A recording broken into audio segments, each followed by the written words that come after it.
Hello, I'm Dr. Lisa Belisle, and you are listening to or watching Radio Maine. Today I have with me artist William Crosby, also known as Bill, who is represented by the Portland Art Gallery. He has, I think, about 6 decades worth of art experience at this point. So we have a lot to talk about today. Thank you for joining us, and thank you for being here today, Bill. Well, thank you. Pleasure to be here. Not quite sure where to start, but that's something that I face all the time when I look at an empty canvas. Where to start, how to begin. And for me, it's more abstraction and a degree of realism. But unlike many artists, they know exactly what they want to paint before they put anything on the canvas. I don't.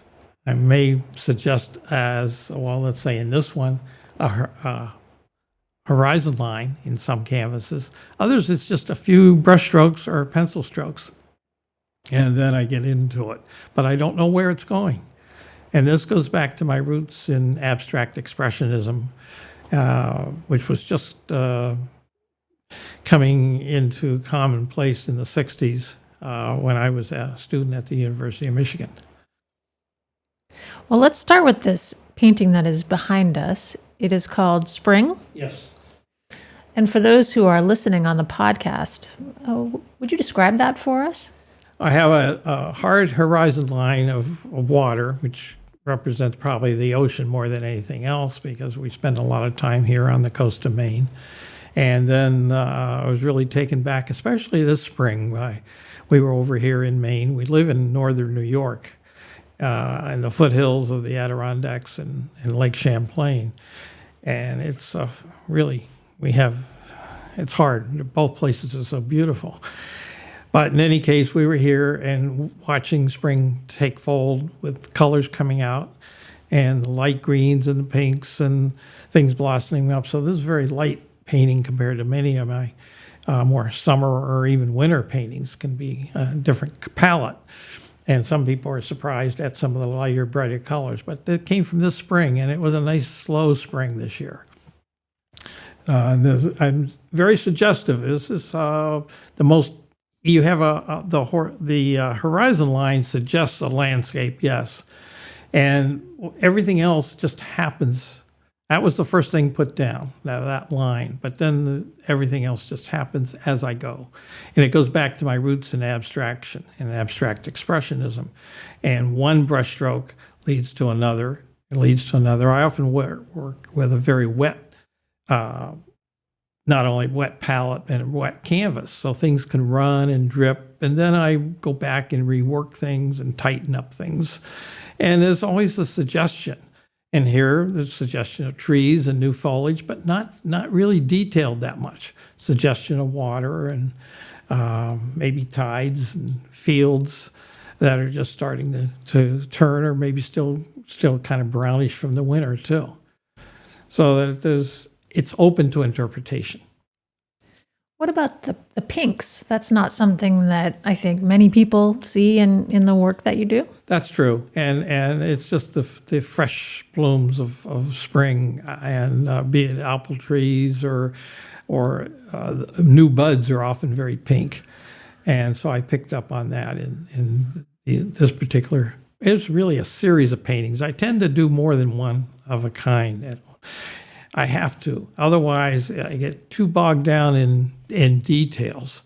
And I try to leave a lot of the painting open and free. The sky, and especially the foreground, can be just vague and allowing the viewer to enter the composition themselves and finish it in a way. And I can't tell you what a painting's going to look like when I start it. Things happen. And then I see happening, then I change it. I move it around, or I develop it a little bit more. Or if it's not working, or I don't feel right about it, it's an emotional thing. Something that has I hope a lot of energy can be realized from it. And I find it emotional, and it's like some people refer to it as jazz too, a quality of jazz. I'm not a musician, so I don't want to get into that too much, but some people have seen that because it's I improvise a lot, and I develop things as it goes, but it's not planned out ahead of time.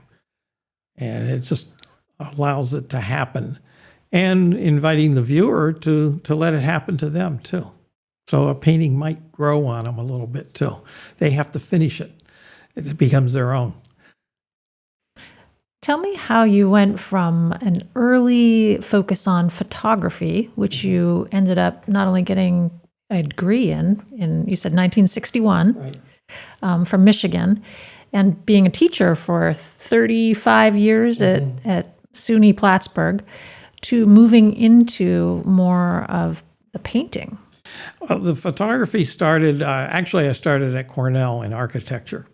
And in fact, I feel like even my paintings have a degree of structure to them. Very abstract structure, asymmetrical balance, not real balance, but an asymmetrical balance.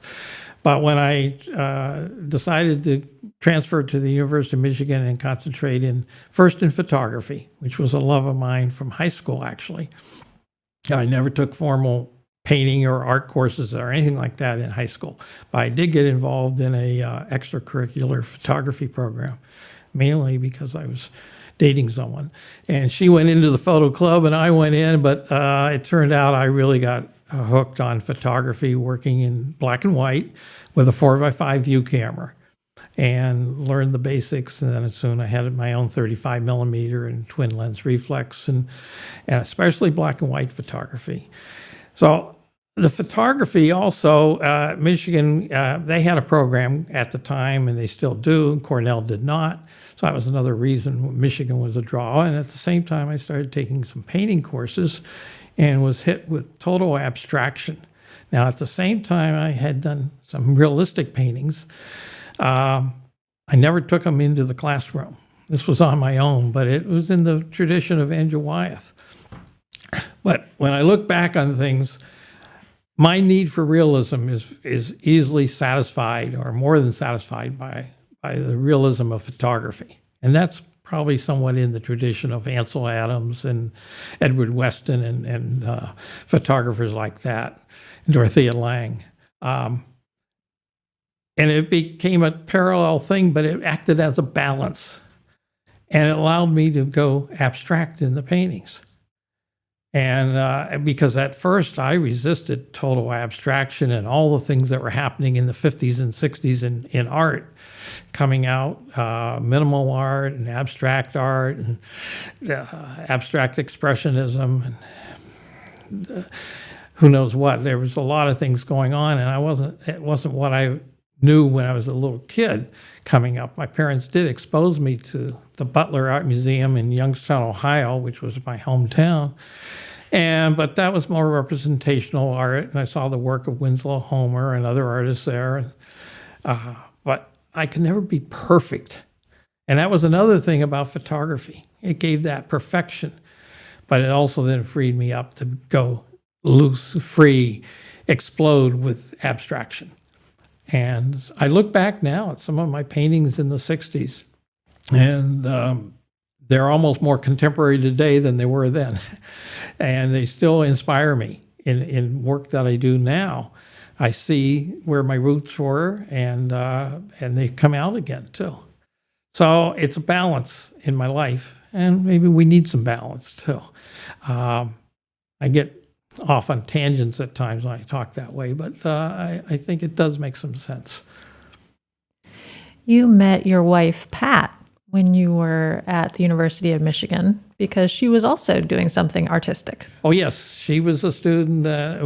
We turned out to be finally in the same class of 61. She was a interior design major and took a number of courses in architecture and architecture design and drafting. But and we had courses together in various studio courses and art history. But we really got to know each other in stagecraft over in the theater department. We both took basic stagecraft, worked in the shop, and that's where we both started using power tools and hand tools and cutting and building and making things. And that's a key to our whole relationship. We love making things, and we make different things. And she went on to to rebuild and design. It was called design build. She'd design houses or rebuild old houses, and she's still doing that today, but not as a business, just for ourselves. But she took that very seriously and has done a wonderful job. And with her roots in design and background, she's a good critic for me too. She doesn't go into detail, but I can get a sense of how a painting's going just by showing it to her and her immediate reaction. And it's just a few words. Yeah, I like that. Or, it's not, shake her head. That's not working. And it makes me question an area before it's done. And I have to get back for my paintings. And, but she's been a real support. I think we work as a team very well. And it has worked through our whole marriage with children and everything else. But we can work as a team, and we can have common interests in the arts and all forms of art. I know that she is pretty much always with you wherever you go. So if you're at an art gallery opening in Portland, she's there. She's here with you today for your interview. Yeah. You really are a team. Yes, we are. And we have a team of dogs too with us today. We've always had dogs, and we've got a couple older Siberian Huskies that were once sled dogs and retired. So she's caring for those two dogs right now. And we kayak a lot now too. Ever since we came to Maine, we quickly picked up kayaking, and that has been a source of inspiration. I go out in the mornings. We're right on the St. George River in Thomaston. But we've kayaked a lot of places. Our home is in northern New York in the Adirondacks, Lake Champlain area. We have actually traveled several times to Alaska and rented kayaks up there. I wouldn't say we're pros, but we're probably somewhat experienced, and we go out all the time. We're still using kayaks that we originally bought in the early 90s, and the long seaworthy kayaks. And I'll go out on the St. George in the morning. In fact, the other morning I was out there thinking, what am I going to say today? And I sort of did a rehearsal to myself. But I like being out on the water, quiet mornings especially. Now, it depends on the tides, because it's mud flats otherwise. If the tide's out, there's no kayaking. It's all mud flat. But when the tide comes in and we can go out, it's nice. And we often kayak together. But I'll also go out by myself. And I like isolation. And early mornings is good. It's a good inspiration. I go along the riverside, and you see all the rock formations. And the light quality is so important to me. And that comes from my photography, too. I think I was very sensitive to the light quality in photography. My paintings are a little more opaque, and it doesn't necessarily have one single light source. So I kind of bounce back and forth a lot between painting and photography, how that influences me. And as I said earlier, it's a balance, too. There's another piece that you brought with you today that's actually behind you, which we'll show to the people who are watching. But there's a lot of blues in it. I can actually, as you're talking about your kayaking, I could actually see you being inspired to create these lines that almost look like inlets, mm-hmm. or, as you've described, rock formations. Yes. Yeah. Tell me about that piece. Well, that's winter feelings, actually. There's some dark forms in there, and some lights. It's more black and white, but even there'll be some color mixed in, and it doesn't take a sharp focus to being any one place. It's interesting because some people will look at some of my paintings and they'll know, I know exactly where that is, and it isn't. It's just it relates to their own history and their own memories of where they've been. But this suggests rocks, formations, cloud formations, water, light off the water, different things like that. And it's called winter moods, or winter feelings, really. And that I'll even kayak on the river on certain times. I can get out there in the winter, too. The ice formations are wonderful. along the shore. And it reminds me of being in Alaska when we actually did kayak around chunks of ice and icebergs as such, and took a lot of pictures up there. And those pictures didn't necessarily transform into paintings. I will sometimes use a photograph as a reference. There's a couple other paintings I brought in that one's of Monhegan Island, and another one is of Katahdin. And those profiles are pretty accurate. And I sometimes will maybe even refer back to photographs for the profile shapes. But the foregrounds and the skies are as free and open and energetic as what you might see in the painting we were just talking about in spring. And often very undeveloped areas. So that I don't try to complete a painting. I don't get caught up in every little branch and every little detail. Now, I can respect realism by others, but I just find that for me, I rather be a little more interpretive, expressive, a little less concrete, and allow a little more for the imagination to complete it. So you were telling me earlier that you will go back and forth between things that are more representational and things that are more abstract. And that it's not really that you've left one area forever. It's just that you're going to kind of circle back around to it at some point. Right.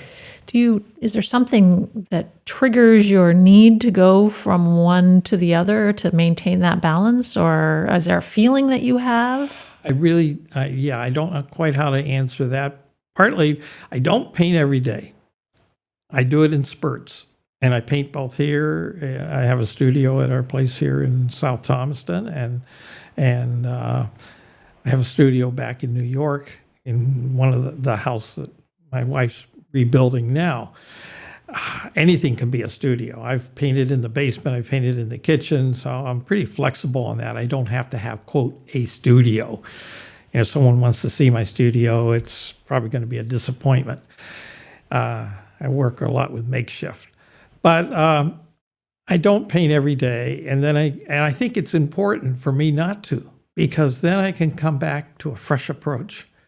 I don't get caught up in. I'll do a whole series of paintings that are similar and have some of the same feelings, but different size compositions. I work sometimes very small, and other times I can go up to 4 feet by 5 feet, or put them together for a diptych or a triptych. So they can become quite large too, major pieces. I also like some of the little ones because they're done almost as gesture drawings, gesture paintings. They come very quickly and very spontaneous, and I don't get caught up in details at all. And then I may go back and just bring out a little section of it, just enough to suggest, oh, this is a landscape. And often that is what's going on. I think I brought one of those in today. I brought a couple little paintings in, one is very abstract. And it came out of the last year and a half of the virus. I got caught up in doing some very abstract work that reflected not only the virus, but social and political issues too. And I've called them chaos and turmoil. And I did another one. And I think it was a little premature maybe, but I called it, this was in January, I called it, "And a New Day Begins." And it didn't quite begin then, but I had hope. And it's just a slice of sunrise with a very dark sky and a very dark foreground. But we were coming out of a dark period. So that seemed appropriate at the time. And it can be read or interpreted. I don't get into a lot of hidden meanings in my paintings. I don't intentionally do that. It just happens. And so to me, painting is an emotional thing. It's almost like a dance too. I like to move around when I'm painting, even the little ones. And I'll do several at a time.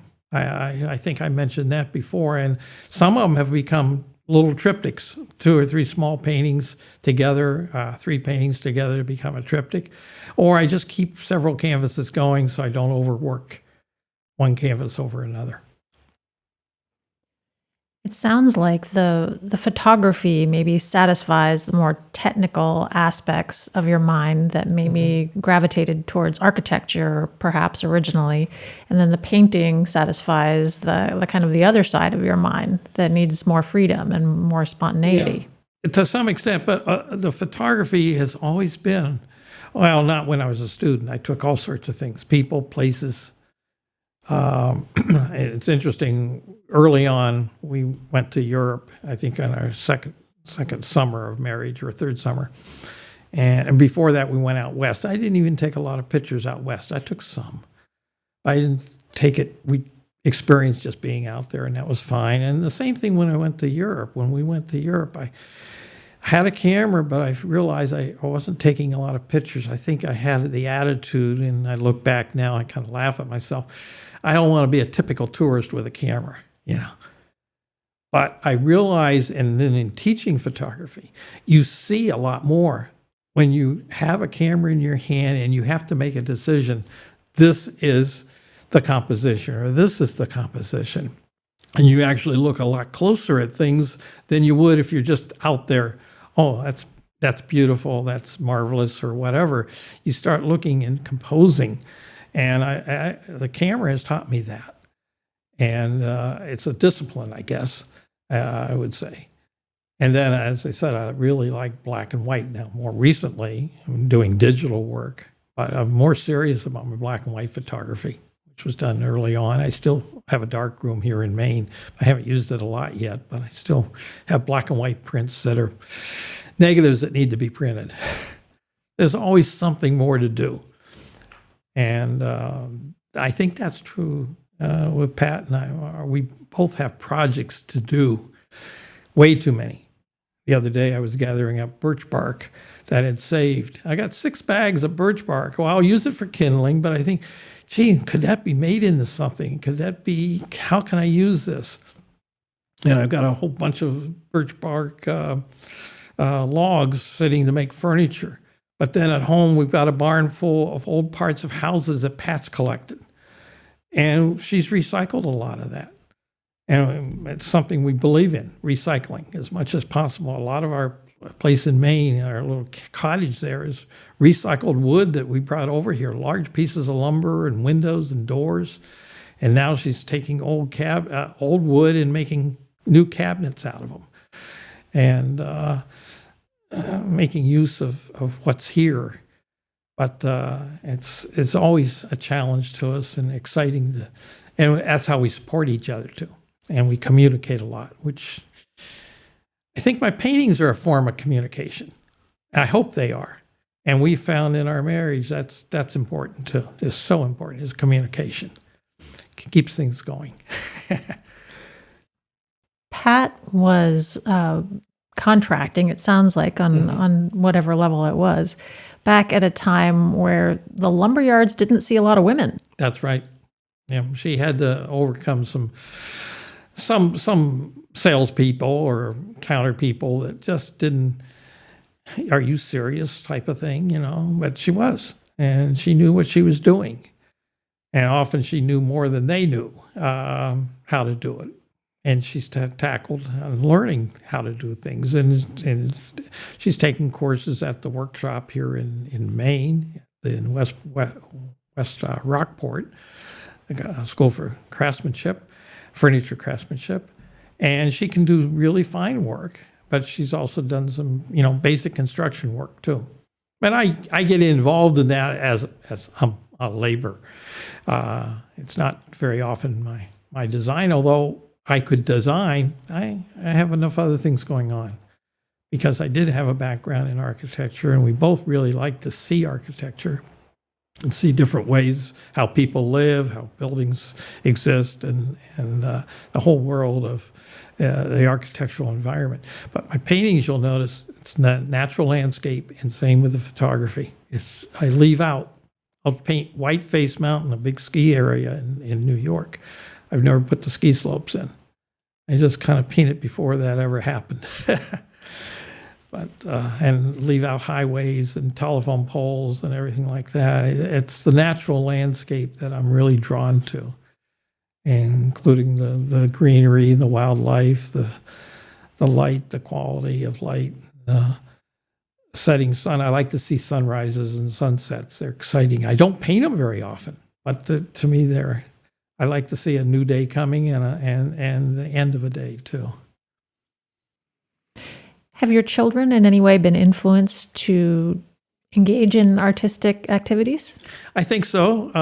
We have 3, and our daughter is, I think, more inclined to being involved in decorating, in landscaping her yard and decorating her house and painting. Very sensitive to it and very tasteful.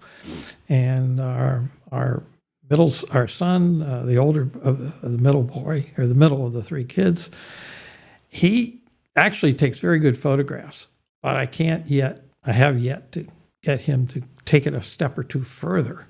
But I like his eye, his vision, and what he sees, and how he photographs it.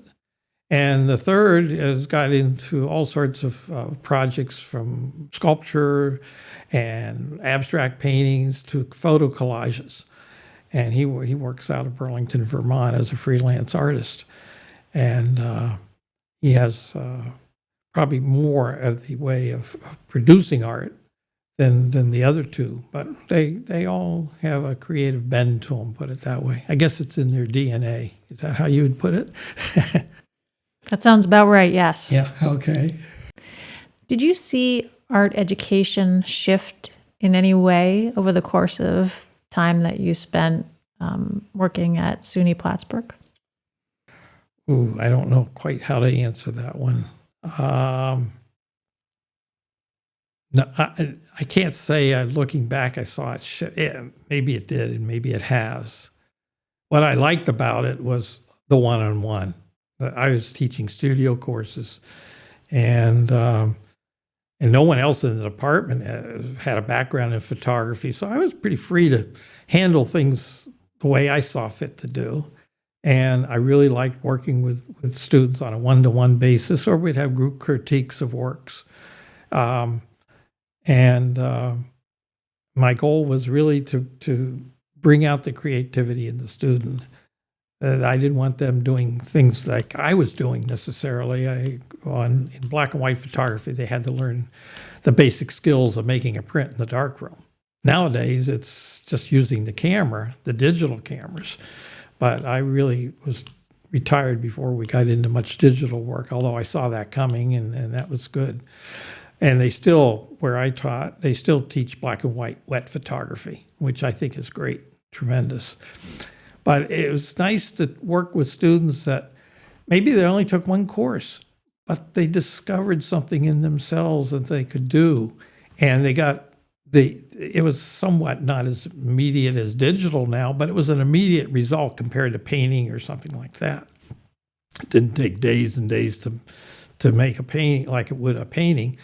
In a few hours or an hour, they could actually make a print and have a fine piece. But to help them see the possibilities in their work. And it was exciting, and it still is, and students get back to me at various times, and some have gone on professionally too, but many of them, it was just a liberal arts course that opened up their minds and a way of being accepting. You've been a very important part of the Portland Art Gallery community for quite a few years now. And I think you bring something special to that group of artists.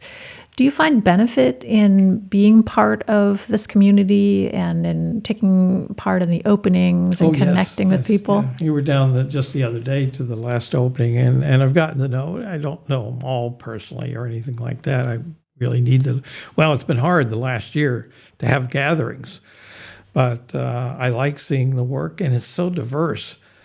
And that to me is a real plus too. I'm probably one of the more abstract artists, but there's some that are even far more abstract, totally abstract than my work. And then some that are very representational. And I like that diversity. And I think people seeing all that artwork, but it's been really a gift to be part of that environment. And I've had other galleries too throughout. Was one Harbor Square in Rockland, and I had a gallery in Charleston, South Carolina, that was very successful. But then they closed, not because of the virus, but they closed after many years. But someone from there went out to California and has opened one, so I'm out there now too. So it's I'm not painting so much. Well, a lot of my paintings, I think, appeal or have a coastal feeling to them. But I can turn around and there's other paintings I show that in New York, although I don't, well, Lake Placid now is showing my work, a gallery there. And therefore, some of them are a little more representational, let's say Whiteface Mountain or the Green Mountains of Vermont.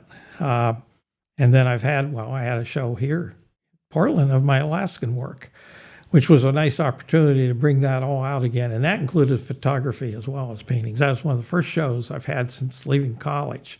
Because my work at the college, we'd have faculty shows, and I'd always show both.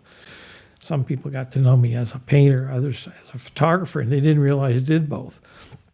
But here I had a chance in the Alaskan show at Portland to have a whole series of photographs, black and white photographs, as well as my paintings.